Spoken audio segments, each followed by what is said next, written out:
In the deep, frost-bitten heart of the Russian taiga, where the ancient pines groan under the crushing weight of eternal white, there lived an elderly couple named Ivan and Maria. They were kind, weathered souls, respected by every neighbor in their small village. Yet their humble home was filled with a hollow silence that no amount of festive laughter could ever truly break. They had grown old together without the blessing of a child, watching the seasons turn and the snow fall, year after lonely year, until their hair matched the color of the drifts outside.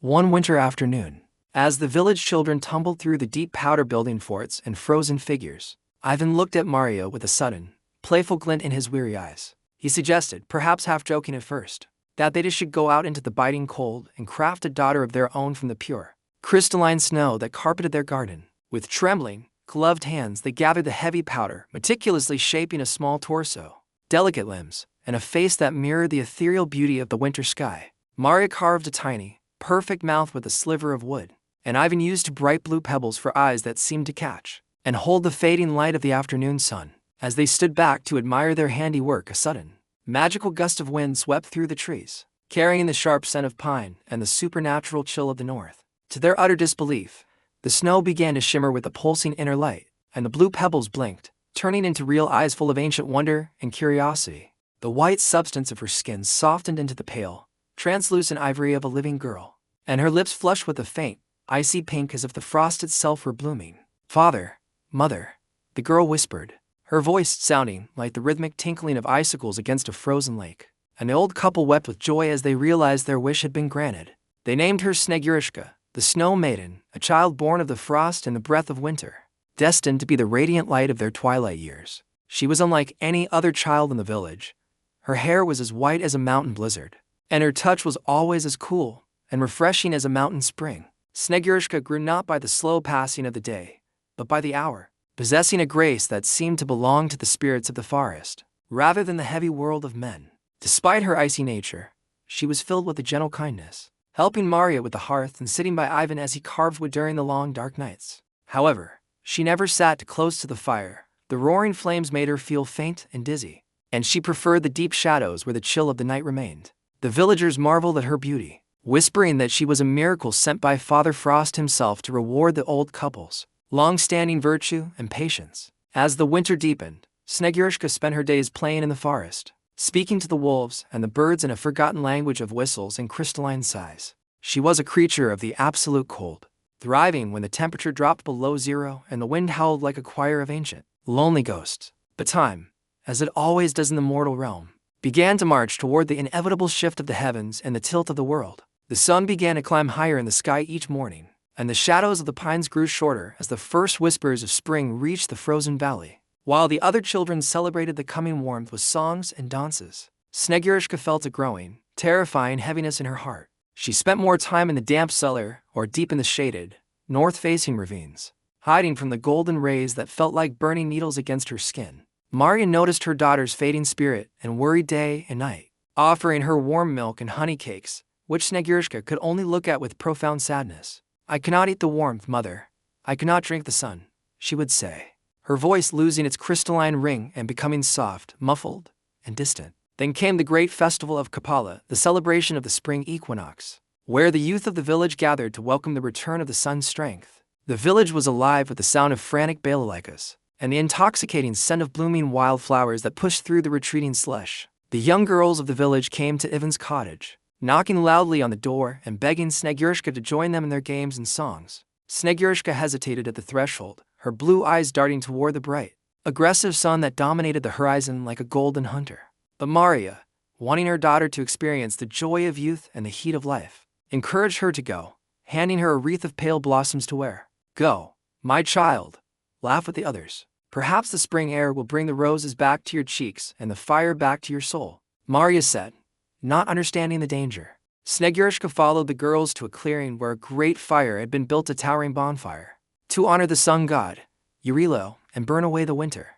The fire crackled and roared with a hungry intensity, its orange tongues licking the air, casting a heat that made the Snow Maiden tremble with a deep, instinctual fear. The tradition of the festival was for the youths to jump over the bonfire, a ritual meant to bring health, fertility, and the blessing of the upcoming harvest. One by one, the boys and girls sprinted toward the leaping flames, soaring through the smoke with shouts of triumph and youthful laughter. Snegurochka stood at the very edge of the circle, her heart thumping like a trapped bird against the cold cage of her ribs, feeling her very essence begin to soften.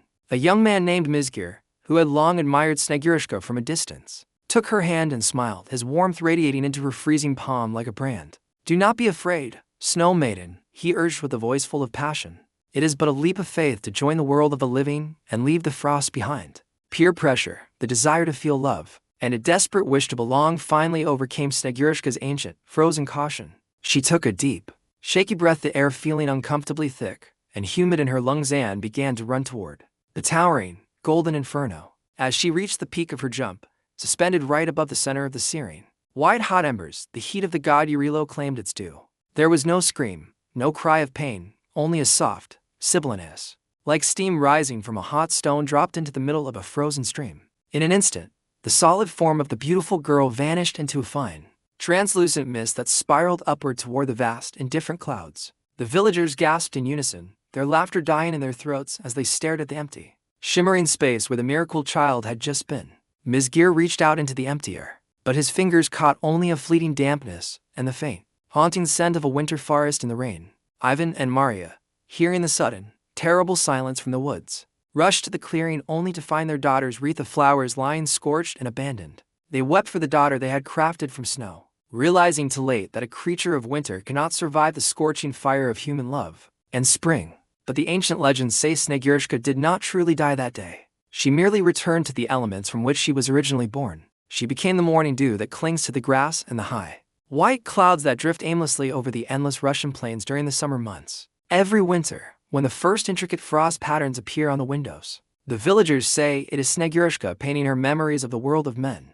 Her story remains a poignant, echoing reminder of the delicate balance between the seasons and the harsh, unforgiving beauty of Slavic folklore. In some versions of the myth, she is the granddaughter of Grandfather Frost, helping him distribute gifts to the children who respect the silence of the snow. But in this tale, she represents the fleeting nature of all beauty and the tragic price of trying to change one's fundamental essence. The old couple never forgot her, keeping a small patch of snow in the deepest shade of their garden every year in her memory. They learned that some blessings are only meant for a single season, and that the memory of love is as enduring as the deepest permafrost.